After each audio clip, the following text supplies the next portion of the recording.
Canadian pride is on the rise amid tariff drama, and these provinces are the most patriotic. Story by Narcity staff. 1W 3-minute read. Markets today. TSX plus 0. Ad. Narcity Canada. 21.8K followers.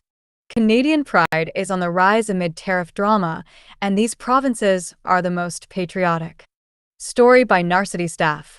1W 3-minute read. Markets today. TSX plus 0.53%. DJI plus 0.77%. INX plus 1.04%. Canadian pride has gotten a serious boost lately, and we have Donald Trump's tariff drama to thank for it.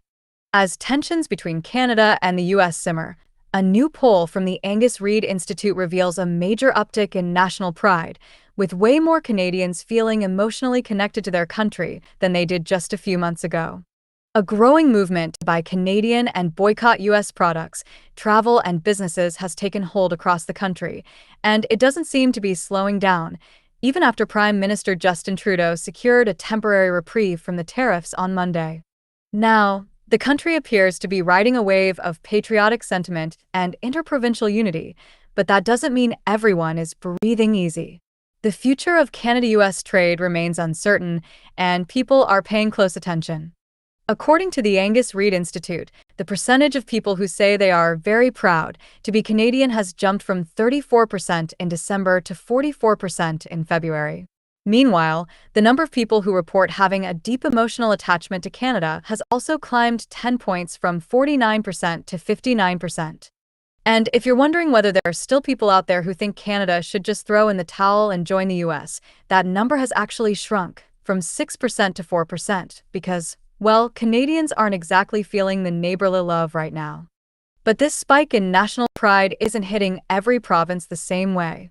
The biggest surges in respondents with a deep emotional attachment to Canada are Quebec, plus 15 points, Atlantic Canada, plus 14, and BC, plus 13, while Alberta and Saskatchewan are seeing more modest increases, and Manitoba actually saw a slight decrease. Despite seeing some of the biggest jumps in national pride and emotional attachment over the past 2 months, Quebec still has the lowest levels of both, with its February numbers trailing behind every other province. Here's how each province compares in terms of residents reporting a deep emotional attachment to Canada. Atlantic Canada, 73%. BC, 66%. Ontario, 65%. Saskatchewan, 55%. Manitoba, 54%. Alberta, 53%. Quebec, 45%. And here's where things stand for those who say they are very proud or proud to be Canadian.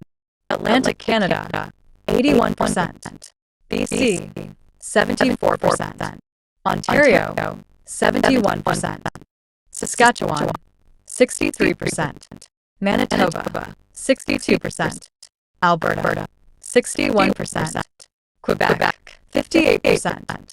So, what's driving this newfound wave of patriotism? For one, Canadians are feeling fired up about reducing reliance on US trade, and it seems to be reigniting a conversation about interprovincial cooperation. A whopping 91% of respondents say Canada should work toward being less dependent on the US, while 95% agree that removing interprovincial trade barriers should be a top priority. Meanwhile, only 59% said they agreed that Canada should focus on repairing relations with the US to restore the relationship we had prior to the tariffs, with the other 41% disagreeing.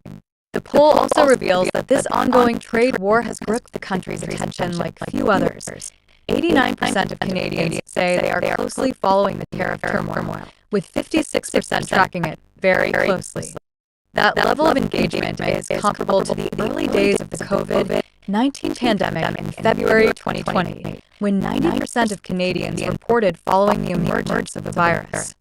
If the results of this latest poll are anything to go by, this could be more than just a temporary moment of national pride. Canadians are sending a clear message that we're ready to take charge of our country's future, with or without US cooperation. Love this? Check out our Narcity notice board for details on jobs, benefits, travel info, and more. AI tools may have been used to support the creation or distribution of this content. However, it has been carefully edited and fact-checked by a member of Narcity's editorial team. For more information on our use of AI, please visit our editorial standards page. Sponsored content. More for you. Daily Mail 2H. NATO boss warns Britain must break the bank after Trump's U-turn. Work plus money 8H. 10 most useless degrees in today's job market. The Independent 3H. Texas backed Trump and his hardline border stance. But immigration car chases have killed dozens of people in the state. Financial Post 11H. Post haste. Cancel the cross-border shopping trip. Canadians say they're staying home. The Canadian Press 21H. New York isn't alone when it comes to granting driver's licenses to immigrants without legal status. Stories by SWNS 10H.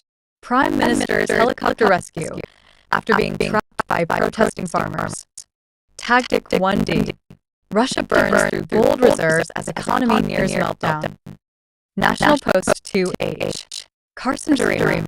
Mark Carney will march us straight into an American disaster. 191. 18. Ad. Global News. 384.4K followers. Liberal leadership candidate Mark Carney addresses Trump, Canada's economy in Kelowna.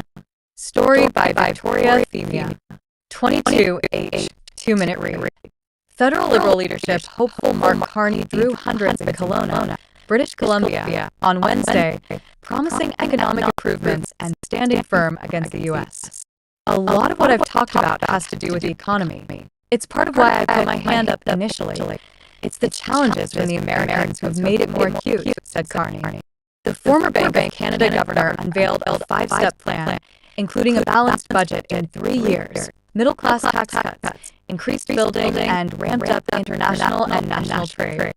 America is not Canada, and Canada will never ever be part of America in any way, shape, or form, said Carney. Carney addressed President Donald Trump's plan to make Canada the 51st state, as well as his ongoing tariff threats. We'll negotiate when it's time to negotiate with the Americans when they're serious, when they want to come to the table for the whole thing, said Carney. But we're not going to wait for that, and we're going to focus, if I'm elected, on building this economy from the Okanagan up. More on Canada. Trudeau says Canada as 51st state is a non-starter, vows tariff response. Tariff threats are enough to chill Canada's economy, central bank says. Donald Trump's metal tariff threat rattles Canada's industry. According to Ledger's latest federal polling, Mark Carney leads potential successors to Prime Minister Justin Trudeau with 37%, followed by Chrystia Freeland at 12% and Karina Gould at 3%. The poll suggests that having Carney as the Liberal leader could improve the party's electoral chances. The gap between the Conservatives and Liberal leads is also closing, with Conservative leader Pierre Poilievre ahead by just 9 points, compared to an 18-point lead over the Liberals in the last poll. Sponsored content.